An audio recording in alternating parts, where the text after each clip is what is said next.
Amén, hermanos. Esta mañana entonces volvemos a abrir las Escrituras y vamos a dar continuidad a lo que estuvimos compartiendo en estos meses y avanzamos en la segunda carta del apóstol Pablo a los Corintios. El capítulo es el capítulo 4. Voy a pedir a los hermanos que me acompañen. Segunda Corintios, capítulo 4. Vamos primero a dar lectura de los pasajes que nos tocan esta mañana y después vamos a ir comentándolos con la ayuda del Señor. En el versículo 7 dice así: pero tenemos este tesoro en vasos de barro para que la excelencia del poder sea de Dios y no de nosotros, que estamos atribulados en todo, mas no angustiados, en apuros, mas no desesperados, perseguidos, mas no desamparados, derribados, pero no destruidos, llevando en el cuerpo siempre por todas partes la muerte de Jesús, para que también la vida de Jesús se manifieste en nuestros cuerpos. Porque nosotros que vivimos siempre estamos entregados a muerte por causa de Jesús, para que también la vida de Jesús se manifieste en nuestra carne mortal. De manera que la muerte actúa en nosotros y en vosotros la vida. Pero teniendo el mismo espíritu de fe, conforme a lo que está escrito, creí, por lo cual hablé. Nosotros también creemos, por lo cual también hablamos. Sabiendo que el que resucitó al Señor Jesús, a nosotros también nos resucitará con Jesús y nos presentará juntamente con vosotros. Porque todas estas cosas padecemos por amor a vosotros, para que abundando la gracia por medio de muchos, la acción de gracias sobreabunde para la gloria de Dios. Por tanto, no desmayamos. Antes, aunque nuestro hombre exterior se va desgastando, el interior, no obstante, se renueva de día en día, porque esta leve tribulación momentánea produce en nosotros un cada vez más excelente y eterno peso de gloria, no mirando nosotros las cosas que se ven, sino las cosas que no se ven, pues las cosas que se ven son temporales, pero las que no se ven son eternas. Hasta aquí, hermanos, el capítulo 4 de esta segunda epístola. Es Pablo el que sigue escribiendo esta carta a los Corintios. La semana pasada, en la primera parte del capítulo, decíamos que nuestra vida cristiana tiene que ver con visión espiritual, tiene que ver con revelación, tiene que ver con el ver para poder nacer de nuevo. Recordemos las palabras que el Señor Jesús había dicho a Nicodemo: de cierto te digo que si no nacieres de nuevo, no puedes ver el reino de Dios. Por ende, para Dios, decíamos la semana pasada, hermanos, en el mundo hay dos tipos de personas: los ciegos, incrédulos, que aún no les ha resplandecido la gloria del Evangelio de Jesucristo para nacer de nuevo. Y por otro lado están los iluminados, los que han abierto los ojos porque han creído y el Señor ha quitado el velo de sus corazones para nacer de nuevo y entrar en el reino de Dios. Pablo no es una casualidad que esté hablando de luz para la experiencia del nuevo nacimiento. Recordemos que el apóstol Pablo, antes de ser apóstol, era un perseguidor de la iglesia. Y Pablo, yendo hacia Damasco en busca de los cristianos, ¿qué sucedió en esa experiencia? Se le apareció el mismo Jesús y resplandeció con una luz como la del sol, dice.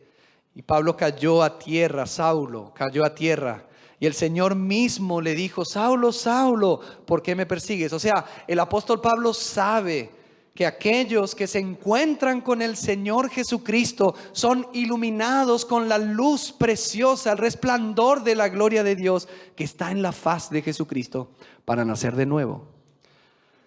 De tal manera había sido ese encuentro de Pablo con Jesús para su conversión que él quedó sin poder ver por 3 días. Entonces el apóstol está hablando, amados hermanos, en la primera parte del capítulo 4 de esta luz.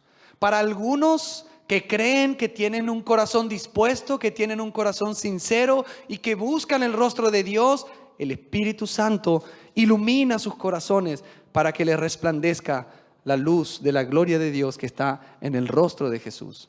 Pero para los demás, los que deciden perseverar en una actitud de incredulidad, de rehusar creer, dice la palabra que el Dios de este mundo, Satanás, los enceguece, los mantiene ciegos. Ponen de ahí, como decíamos, 2 tipos de personas. Ahora, cuando uno, hermanos, nace de nuevo y le resplandece la luz del Evangelio, lo primero que muestra esa luz es la gloria de Dios. Vemos la santidad de Dios, vemos la hermosura de Dios en Jesucristo. Pero no solamente la luz muestra la gloria de Dios, sino que también muestra nuestra condición. O sea, aquellos que nacen de nuevo son aquellos que no solo han visto la gloria de Dios, no solamente vieron la preciosura de este Dios que envió a su Hijo a morir por nosotros, sino que también ven su propia condición de pecado, su propia condición de no ser santos y de necesitar a un Salvador. Ninguno que se ha salvado es una persona orgullosa que no entiende la necesidad de necesitar, valga la redundancia, un Salvador. Para poder recibir a Jesús como el Salvador, primero necesitamos ver que estamos perdidos. Así que el apóstol Pablo, en esta segunda parte que hemos leído del capítulo 4, él va a hablar de esta realidad. Por un lado el tesoro, por un lado la gloria de Dios, pero por otro lado nuestra condición, lo que nosotros somos. Por eso en el verso 7 dice, tenemos este tesoro en vasos de barro, para que la excelencia del poder sea de Dios y no de nosotros. Hermanos, la última palabra del versículo 6 es Jesucristo. Y el versículo 7 dice, tenemos este tesoro. Probablemente el sujeto aquí, ¿quién es? Jesucristo. Algunos comentaristas dicen que este tesoro se refiere al mensaje del Evangelio, a ese ministerio tan glorioso que habían recibido los apóstoles y que es un tesoro. ¿Por qué es un tesoro?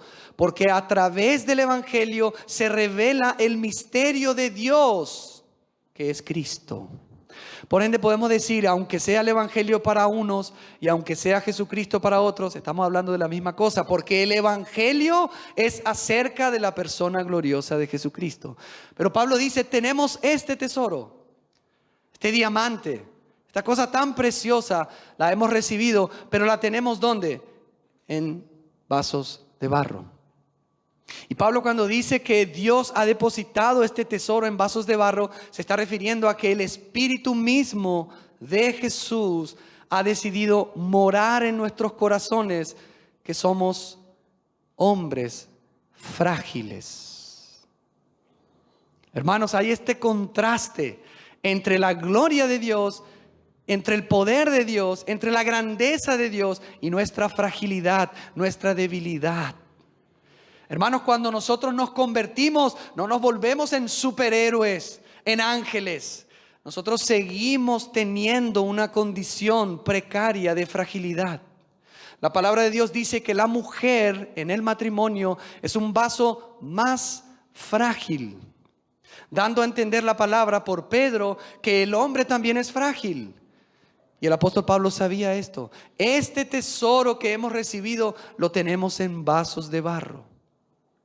Hermanos, en esta epístola el apóstol Pablo abre su corazón y muestra, no esconde ese lado de fragilidad y de debilidad que él tenía, aún siendo cristiano, aún siendo un apóstol, aún teniendo ese tesoro en él. Él no se olvidaba y sabía y mostraba su lado frágil.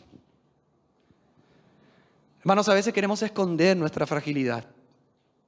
A veces queremos esconder ese lado frágil que tenemos y que nos acompaña y nos va a acompañar hasta el día en que el Señor vuelva, cuando seamos transformados completamente a su gloria y recibiremos un cuerpo nuevo. Pero hasta ese día, mi querido hermano, mi querida hermana, el tesoro de Jesucristo está habitando en un vaso frágil de barro.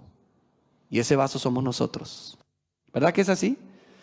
En el primer capítulo de esta epístola, el apóstol Pablo en el versículo 8 dice así. Miren cómo él no esconde este lado humano que es el contenedor de este tesoro precioso que es Jesucristo. Dice ahí en el verso 8, porque hermanos, no queremos que ignoréis acerca de nuestra tribulación que nos sobrevino en Asia, porque fuimos abrumados sobremanera, más allá de nuestras fuerzas, de tal modo que aún perdimos la esperanza de conservar la vida. Hermanos, ¿es posible que el apóstol Pablo en un momento de aprieto haya perdido la esperanza? Sí, es posible. ¿Por qué? Porque Pablo es un vaso de barro y él no lo esconde. Miren también, hermanos, en el capítulo 2, en el verso 4, lo que dice Pablo. Porque por la mucha tribulación y angustia del corazón os escribí con muchas lágrimas. Hermanos, el apóstol está abriendo su corazón a la iglesia y mostrando que él estaba con angustia del corazón y con muchas lágrimas. A veces pensamos que hombres de Dios, mujeres de Dios, no pueden tener angustia, no pueden llorar, no pueden pasar momentos de debilidad. No puede ser que hayan perdido la esperanza de vivir. Pero eso nos muestra que no hemos entendido que todavía somos vasos de barro. Pablo no lo esconde. Él está mostrando también ese vaso de barro. Ahora, eso tiene un objetivo, lo vamos a decir. En el capítulo 7 al verso 5, Pablo sigue mostrando en toda esta epístola. Es una epístola donde Pablo abre su corazón y se muestra. Y dice en el verso 5, porque de cierto cuando vinimos a Macedonia, ningún reposo tuvo nuestro cuerpo, sino que en todo fuimos atribulados, de fuera conflictos, de dentro temores. ¿Temores del apóstol? ¿Será que eso es de buen testimonio, Pablo? No, eso no escribas, porque entonces vas a quedar como si vos fuese uno débil, uno frágil. Vos tenés que demostrar siempre que sos fuerte, que sos un campeón, que vos podés, que sos un ejemplo. No, no debes mostrar ninguna señal de debilidad. No, hermanos. El cristianismo no se trata de esto. El cristianismo no es solamente el mensaje acerca de la gloriosa persona de Jesucristo, el impecable, el intachable, el glorioso Señor, sino que también se trata de los vasos de barro. El cristianismo, por ende, es ese tesoro que es Jesucristo en los vasos de barro. Pablo decía a los colosenses que el misterio de Dios revelado hoy a los gentiles es Cristo en vosotros. Y hermanos, es importante recordar y examinar que la gloria del Señor se manifiesta más claramente cuando entendemos que somos frágiles y que somos solamente un vaso de barro. Fuimos creados del polvo de la tierra. El Señor sopló sobre la nariz de Adán para darle vida, pero es de barro. Somos frágiles, hermanos. Es todo lo contrario que te dice hoy el humanismo. Vos podés, sos un campeón, nadie puede contra ti. De eso no se trata el Evangelio. El Evangelio se trata de que sí podés, pero fortalecido por aquel que vive en ti. Sí somos más que vencedores por medio de aquel que vive en nosotros. Sí que todo lo puedo por medio de ser fortalecido en Él. Así que, hermanos, si no existe este contraste entre nosotros y el Señor que habita en nosotros, la gloria del Señor no se va a manifestar como debería. Por eso Pablo dice, para que la excelencia, en el verso 7, volvemos al capítulo 4, para que la excelencia del poder sea de Dios y no de nosotros. El objetivo de Pablo no solamente era llevar el evangelio y salvar almas, sino que también era mostrar que aquel que salva almas, que aquel que redime a las personas, que aquel que puede transformar una vida de muerte a vida es el Señor, para que Él sea glorificado. Ustedes saben que a mí me gusta mucho el fútbol. ¿A cuánto le gusta el fútbol? Muchos acá, yo sé que a muchos les gusta el fútbol. Y hay un jugador que en los últimos años surgió de la República de Argentina, Lionel Messi. Y muchas veces al culminar el partido, él es entrevistado. ¿Por qué? Porque es generalmente el mejor de la cancha. Ahora, hermanos, al culminar el partido, yo nunca vi que al terminar el partido le hayan entrevistado a los botines de Messi. Nunca vi que Messi se haya ido y hayan agarrado a los botines, a los calzados y le digan, bueno, a ver qué espectacular, cómo jugaron, qué bien. No, es siempre Messi. Ahora, Messi expresa su talento a través de esos calzados. Nunca vi un guitarrista profesional en un concierto que al culminar el concierto se retire y quede ahí la guitarra sola para recibir los aplausos. Nunca lo vi. ¿Se le aplaude a quién? Al artista. Pero ese artista expresa su talento a través de ¿qué? De la guitarra. Hermanos, nosotros somos esa guitarra, somos esos calzados, somos instrumentos solamente. Pero participamos de aquel gran Señor que hoy está llevando adelante su obra para salvar a las personas y para edificar a la iglesia. Pero solamente somos instrumentos en las manos de Dios. Y de barro. Así que, hermano, no nos gloriemos en nosotros mismos. Si alguno se gloría, gloríese en el Señor. Hermanos, Pablo tenía una espina en la carne. Y Pablo en su oración 3 veces le pidió al Señor, Señor, por favor, saname, saname, saname. Y el Señor, que le respondió en esta misma epístola, en el capítulo 12, al verso 9, le dijo, bástate mi gracia, te es suficiente mi gracia, porque mi poder se perfecciona en la debilidad. ¿Qué está queriendo decir ahí el Señor? Lo mismo que dice Pablo acá, que la excelencia del poder sea de Dios y no de nosotros, si somos vasos de barro. Hermano, ¿existe este contraste en tu vida? ¿Sos consciente de la debilidad que te rodea y que nos rodea? ¿La escondes o la aceptás? Aceptala, no la escondas. Sé sincero, sé transparente, porque somos frágiles. Pero hermanos, llegará un día donde ya no tendremos este cuerpo frágil, esta vida frágil, sino que recibiremos un tabernáculo nuevo, celestial, eterno, indestructible, que está guardado allá en los cielos para nosotros. Pero hasta ese día, la gloria del Señor ha decidido manifestarse y el poder de Dios perfeccionarse en vasos de barro frágiles, como somos nosotros. Todo es para la gloria de Dios. Pablo ahora pasa a contar en los versos 8 y 9 algunas experiencias de su ministerio. Él dice, siguiendo el argumento, que estamos atribulados en todo, mas no angustiados, en apuros, mas no desesperados, perseguidos, mas no desamparados, derribados, pero no destruidos. Hermanos, ¿ustedes logran ver el tesoro en el vaso de barro? Está el tesoro y el vaso de barro. Hermanos, la vida cristiana es una paradoja. Es muy raro a veces. A veces estamos prácticamente en un momento de tanta presión, pero en ese momento no perdemos la esperanza, no estamos angustiados de tal manera que el Señor nos da la posibilidad de salir de esa situación. A veces, hermanos, estamos en apuros, como el apóstol Pablo. El apóstol Pablo, hermanos, por causa del Señor y su ministerio, estaba constantemente en peligro, en apuro, en persecución, en traición, en calumnias. Pero no se desesperaba, no era destruido.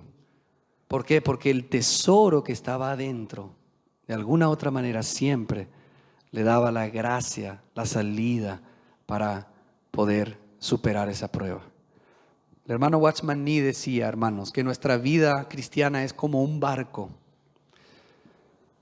que está transitando por el mar y de repente se encuentra con un obstáculo, una piedra, una roca muy grande. Y generalmente nuestra, digamos, tendencia, ¿cuál es? Señor, quita esa roca para que podamos seguir transitando y avanzando. Pero el hermano decía, lo que el Señor quiere lograr en nuestra vida cristiana no es quitar esa roca, sino elevar el nivel del agua para que pasemos sobre esa roca. Cuando hay una dificultad en nuestra vida, muchas veces cometemos el error de pedir que el Señor quite esa dificultad, ese límite. Pero el Señor lo que está queriendo obtener es que su gracia aumente en nosotros para que podamos superar esa dificultad, no obstante el límite. ¿Verdad, hermanos? Que a veces le decimos, Señor, quítame esta situación y yo te voy a poder servir de una manera espectacular. Señor, quítame de esta situación precaria, quítame esta enfermedad, quítame esto, quítame aquello, Señor. Y entonces yo podré hacer mucho más. Pero el Señor no quita muchas veces, sino que el Señor quiere perfeccionar su gloria y su poder a través de esa dificultad, a través de esa debilidad. La gloria del Señor, por ende, se hace manifiesta en nuestra debilidad. Hermanos, las estrellas brillan y se lucen en la oscuridad. Si ustedes salen ahora y ven arriba, no se van a lucir las estrellas. Están ahí, pero no se van a lucir. La vida del Señor se luce cuando nosotros somos conscientes y demostramos que somos frágiles, reconocemos nuestra fragilidad. Ahí el poder de Dios se manifiesta. Amén. Dice Pablo en el verso 10, llevando en el cuerpo siempre por todas partes la muerte de Jesús, para que también la vida de Jesús se manifieste en nuestros cuerpos. La experiencia del apóstol Pablo era llevar en su cuerpo siempre y por todas partes la muerte de Jesús. Hermanos, hay una ecuación en la vida cristiana que tiene que ver con cuando hay muerte, entonces hay vida. Cuando la muerte, o sea, la cruz nuestra, no la de Cristo, la nuestra, la tomamos y nos negamos a nosotros y entonces juntamente estamos crucificados con Cristo, entonces ya no vivo yo, mas Cristo vive en mí. Y la vida que ahora vivimos en esta carne, en este cuerpo de muerte, es una vida que manifiesta la vida de Jesús. Por ende, Pablo, hermanos, en todas partes y siempre aplicaba la cruz a su vida, la muerte de Jesús. No solamente era su experiencia física, que estaba siempre expuesto a estar muerto, sino también su experiencia espiritual. Hermanos, ¿será que cuando vamos al supermercado llevamos la muerte del Señor Jesús para que la vida del Señor se manifieste? ¿Será que cuando vamos a almorzar con nuestra familia llevamos la muerte del Señor Jesús para que su vida se manifieste? Qué lindo es poder tener contacto con un cristiano que en todo momento y en todas partes lleva la muerte de Jesús en su cuerpo para que la vida, el carácter del Señor se manifieste. ¿Será que en el matrimonio los esposos llevan siempre, en todo momento, la muerte del Señor para que la vida de Jesús se manifieste en el matrimonio? Bueno, esa era la experiencia de Pablo. Verso 11 dice, porque nosotros que vivimos siempre estamos entregados a muerte por causa de Jesús, para que también la vida de Jesús se manifieste en nuestra carne mortal. O sea, lo que Pablo decía era que él quería que la vida de Jesús se manifieste no cuando Él vuelva, sino ahora, en nuestro cuerpo mortal. Pablo estaba expuesto constantemente a un riesgo de muerte. En 1 Corintios 15 él dice que cada día moría, cada día estaba expuesto a la posibilidad de morir.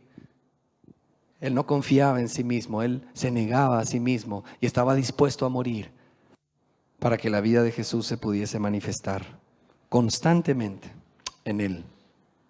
Miren cuál es el resultado, hermanos. Verso 12. De manera que la muerte actúa en nosotros y en vosotros la vida. ¡Ah, qué maravilla! Ojalá, hermanos, que todos los ministros, todos los pastores, todos los obreros, todos los profetas, todos los maestros, todos los diáconos, todas las diaconisas, todos los miembros del cuerpo de Cristo puedan permitir que la muerte actúe en ellos para que la vida pueda actuar en la iglesia. El apóstol Pablo se había negado a sí mismo, se había negado a su propia vida y realización y moría a sí mismo para poder a través de esa muerte y negación dar vida a muchos. Actuaba la vida en otros. Bueno, este sábado de tarde me voy a jugar fútbol. Me llegó la invitación. Hace mucho que no juego. Uy, un torneo nuevo. Sábado de tarde, de 4 a 5. Voy a ir, voy a estar ahí. Me llegó esa invitación. Pero no, voy a hacer algo. No voy a ir. Me voy a dedicar a abrir mi casa para compartir el evangelio. Voy a negar de tener esto para poder dedicarme a discipular a algunos que están necesitando. Voy a negar este placer de ir a jugar para visitar a algunos hermanos que están enfermos. Tengo una carrera por delante. Tengo dones. Tengo oportunidades. Me voy a realizar. Sí, quiero. Pero el Señor me está llamando. ¿Qué voy a hacer? ¿Me voy a negar o voy a cumplir y correr detrás de mis sueños? De manera que la muerte actúa en nosotros y en vosotros la vida. Hermanos, si queremos ser útiles en la causa del Señor, no hay otro camino que la muerte a nuestro yo, a nuestro ego, a nuestro carácter. Hermanos, ¿saben por qué no nacen más iglesias? ¿Saben por qué a veces la gente no es edificada por medio del evangelio? Porque la muerte del Señor no está actuando en muchos hermanos. Si la muerte del Señor actúa en nosotros, la vida se manifiesta. Si en una familia uno decide morir a sí mismo y entregar al Señor y se niega a sí mismo para ganar a toda su familia, la vida de Cristo empieza a actuar en su familia. Y hermanos, estamos hablando de cosas eternas que valen la pena. No quiero decir con esto que uno no pueda tener posibilidad de divertirse, de realizarse. No estoy diciendo esto. Lo que estoy diciendo es que por encima de nuestros logros, nuestros ideales, tiene que estar el querer ganar almas para el Señor y el querer ser útiles en la obra de Dios para edificar a su iglesia. Ojalá podamos tener pastores, hombres de Dios, como Pablo, que decía, de manera que la muerte actúa en nosotros y en vosotros la vida. Ahora Pablo da algunos motivos válidos por el cual él no desmayaba. En el verso 13 dice, pero teniendo el mismo espíritu de fe, conforme a lo que está escrito, creí, por lo cual hablé.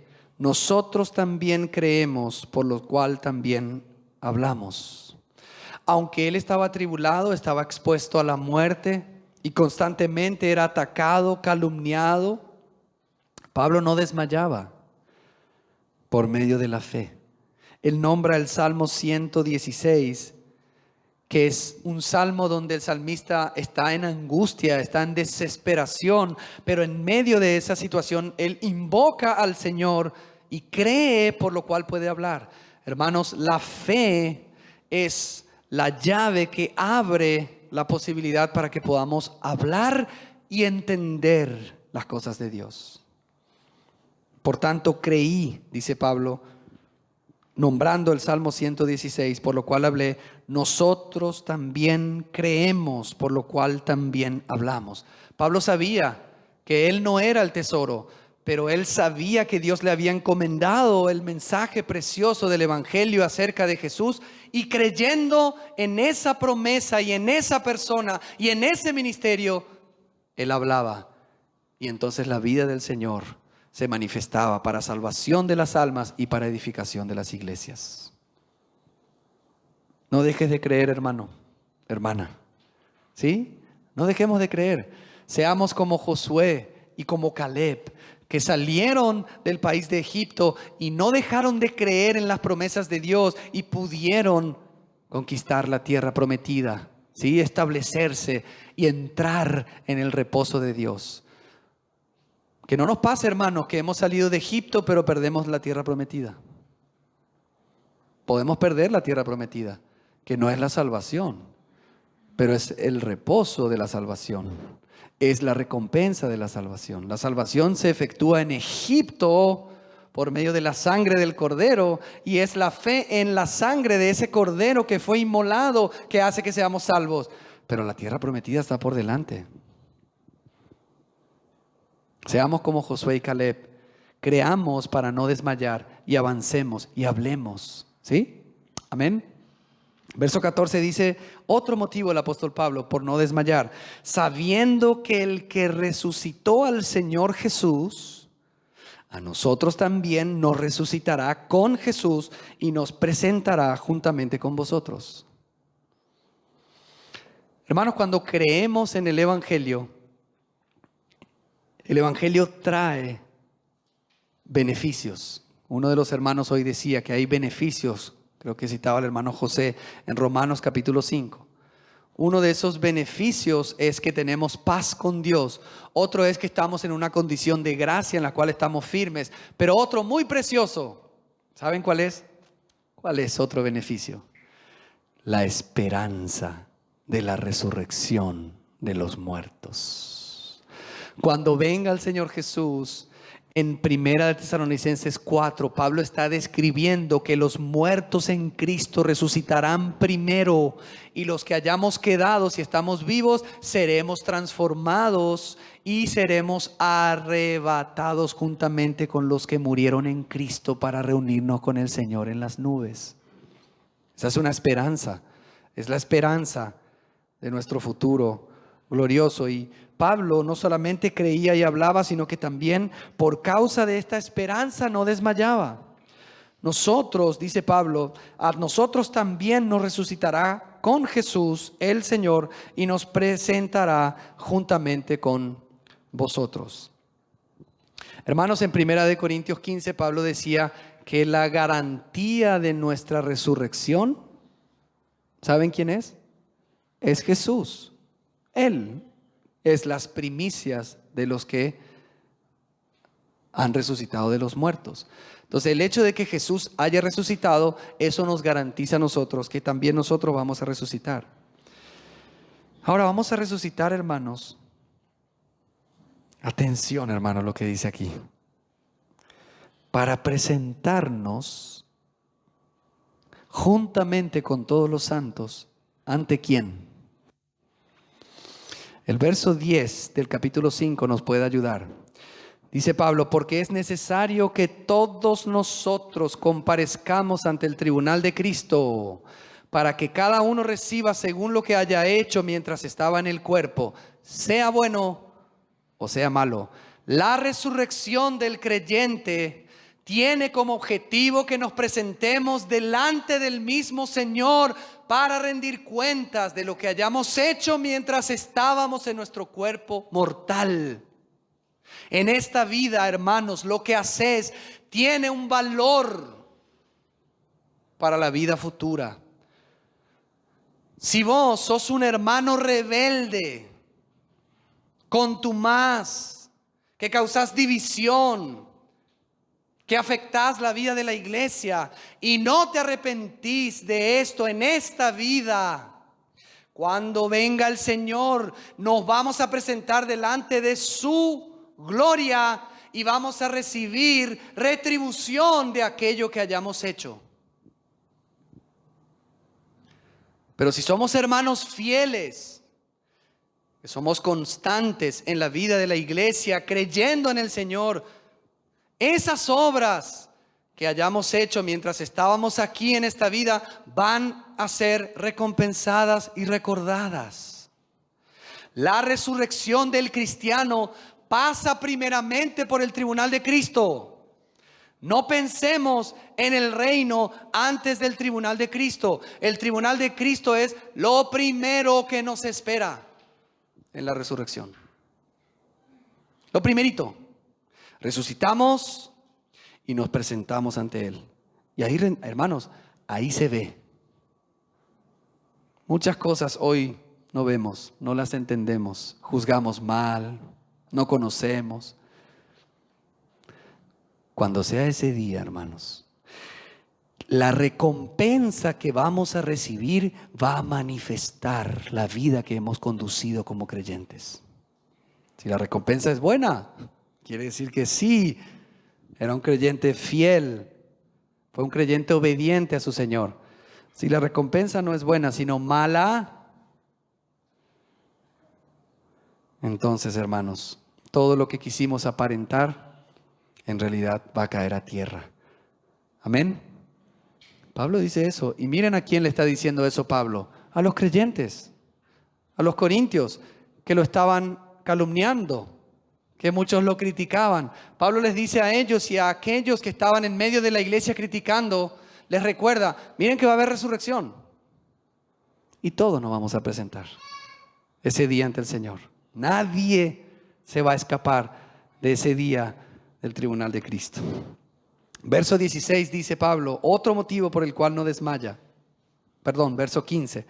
Porque todas estas cosas padecemos por amor a vosotros, para que abundando la gracia por medio de muchos, la acción de gracia sobreabunde para gloria de Dios. O sea, Pablo no desmayaba porque sabía que estos sufrimientos que él padecía por causa del ministerio producía que la gracia de Dios pudiese llegar a muchos para salvación y la acción de gracias aumentase para la gloria de Dios. Porque uno que se salva, ¿qué dice? Gracias Dios. Y el nombre de Dios es glorificado. Por ende, Pablo decía, no es en vano. ¿Qué decía en Colosenses, Pablo, al capítulo 1? Vamos a leerlo. Colosenses capítulo 1, al verso 24. Miren lo que decía Pablo, hermanos, en este capítulo. A los Colosenses 1:24 dice así: ahora me gozo en lo que padezco por vosotros y cumplo en mi carne lo que falta de las aflicciones de Cristo por su cuerpo, que es la iglesia, de la cual fui hecho ministro según la administración de Dios que me fue dada para con vosotros, para que anuncie cumplidamente la palabra de Dios, el misterio que había estado oculto desde los siglos y edades, pero que ahora ha sido manifestado a sus santos, a quienes Dios quiso dar a conocer las riquezas de la gloria de este misterio entre los gentiles, que es Cristo en vosotros, la esperanza de gloria. Pablo se gozaba en lo que sufría y cumplía en su propia carne esas aflicciones que el mismo Señor Jesús sufrió. ¿Para qué? Para el beneficio de los santos, para revelar el misterio, para la edificación de la iglesia. Hermanos, en la vida cristiana, si queremos ver a nuestras familias que sean edificadas, si queremos ver a nuestros hijos que anden en los caminos del Señor, si queremos ver a una iglesia que se levante para servir, no hay otro camino que estar dispuestos a sufrir, a negarnos a nosotros mismos. Para ganar hay que estar dispuestos a perder, no hay otra ecuación. En la vida cristiana, si no perdés, no ganás. Si no te humillás, no serás exaltado y no podrás vivir esa vida abundante que Dios vino a darte. Humillémonos delante del Señor. Tomemos la cruz de Cristo y la nuestra todos los días. La nuestra, no la de Cristo. Para que entonces podamos experimentar bendiciones. Hermanos, muchos quieren bendiciones, pero no quieren negarse. Está lleno de eso, lleno de creyentes, niños, inmaduros, problemáticos. Lo único que quieren es que se les dé el biberón. No quieren tomar un alimento sólido, no quieren negarse a sí mismos y pretenden que Dios los bendiga. Hermanos, es simple, si no vivimos una vida de negación, vamos a sufrir como creyentes. No vamos a tener el gozo de la salvación. Muy sencillo, para ganar hay que perder. Por eso Pablo decía, todas estas cosas padecemos por amor a vosotros.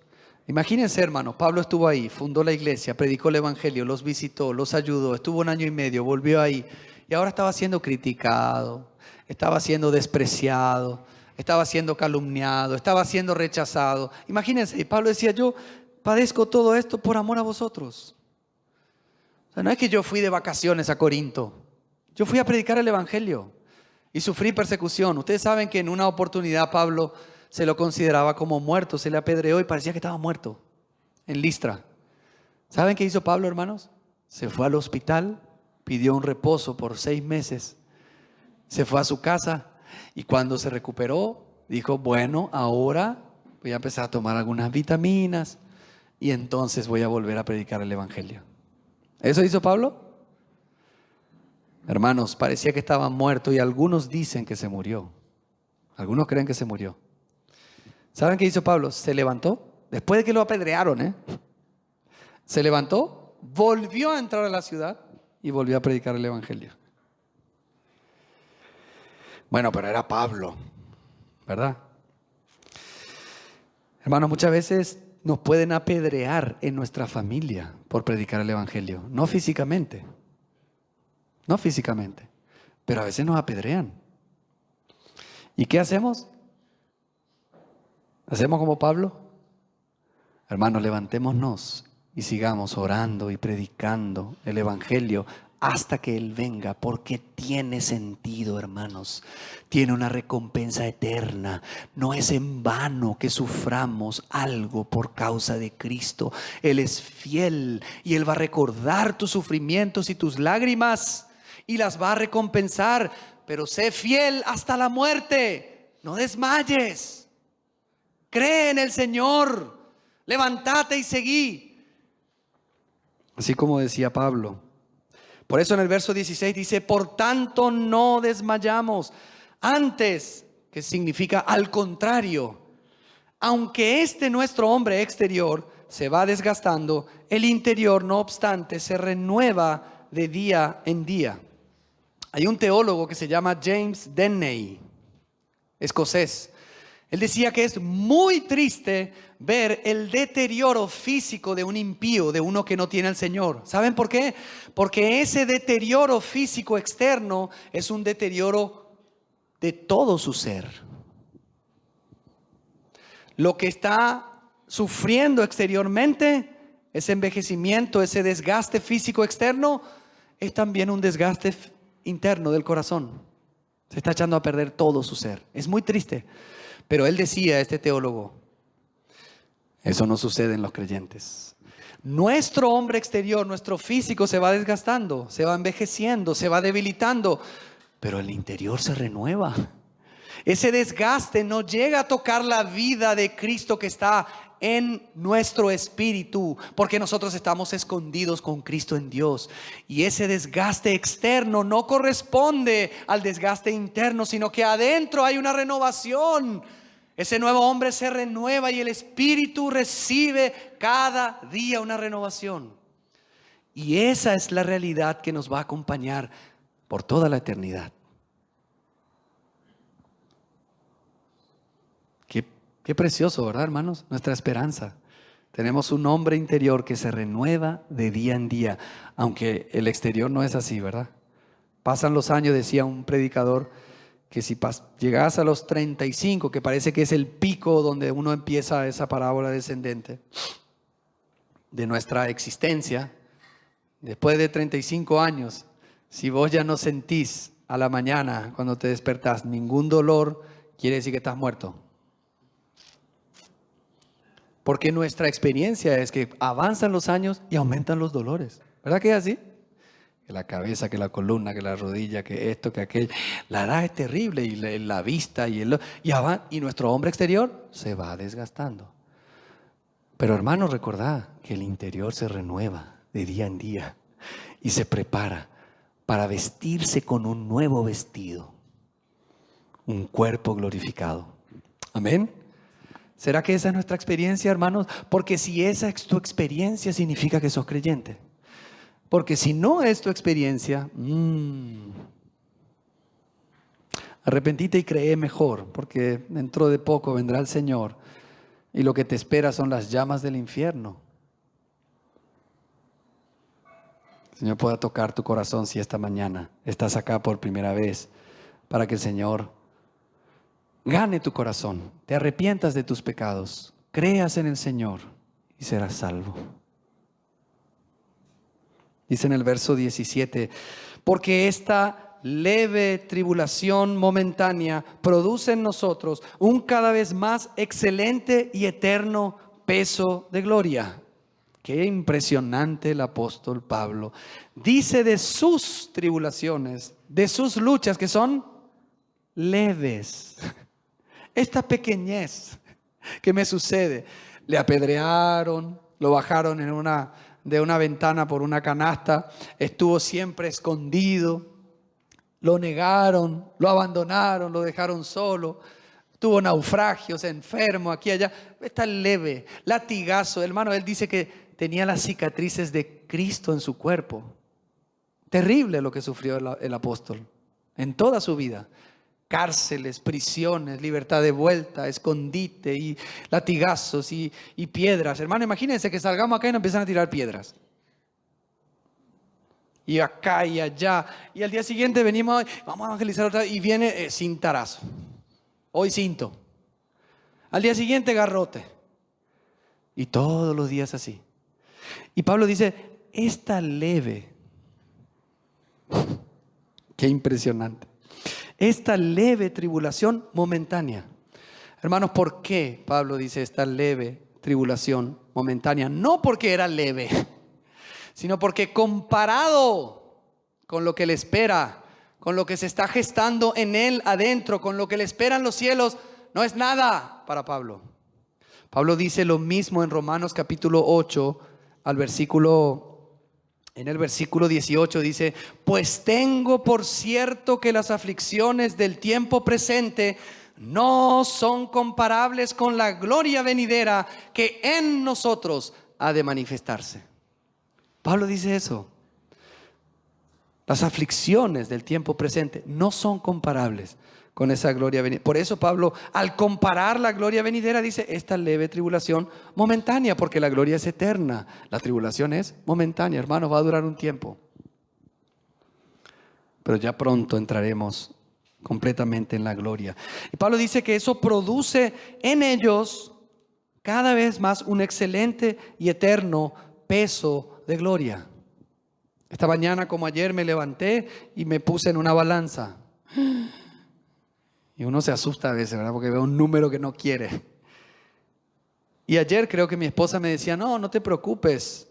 Porque yo le decía, qué raro, porque justo en esta semana que pude entrenar bastante, que pude ir a correr, a hacer ejercicio, es como que aumenté de peso. Y ella me dijo, no te preocupes. Porque en realidad lo que sucede es algo que yo ya sabía y me lo recordó. Que el músculo pesa más que la grasa. Así que cuando uno empieza a hacer ejercicios, la grasa empieza a eliminarse y se transforma en músculo. El músculo se despierta, estaba dormido y de repente se despierta el músculo y el músculo pesa más que la grasa. Así que el aumento de peso no necesariamente significa que uno está engordando.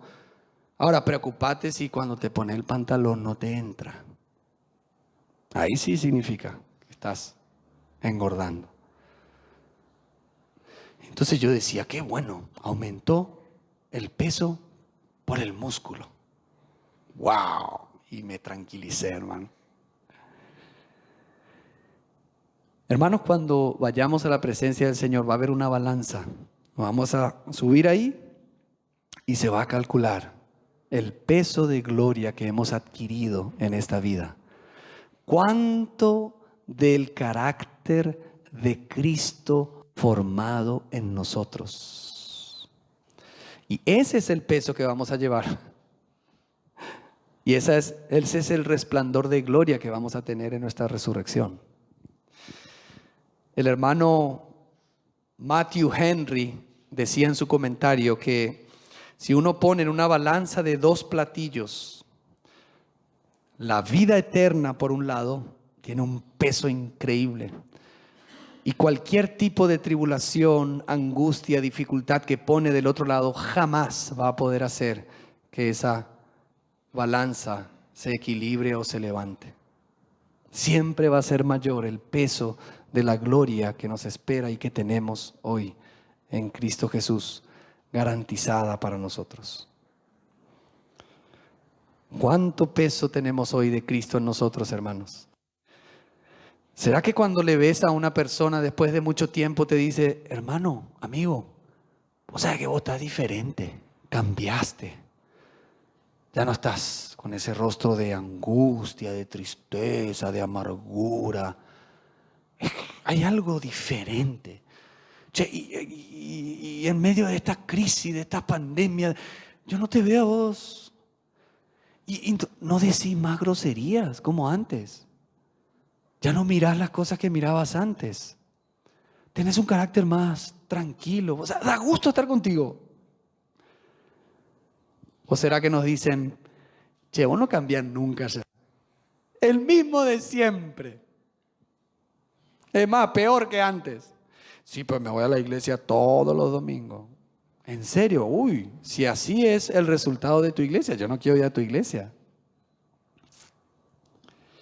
Hermanos, que el hombre interior se renueve y que pueda esta leve tribulación y momentánea producir en nosotros, hermanos, cada vez más el carácter de Cristo, ser transformados de gloria en gloria. Decía un hermano que la vida de Cristo es como esa semilla que tiene esa vida interna.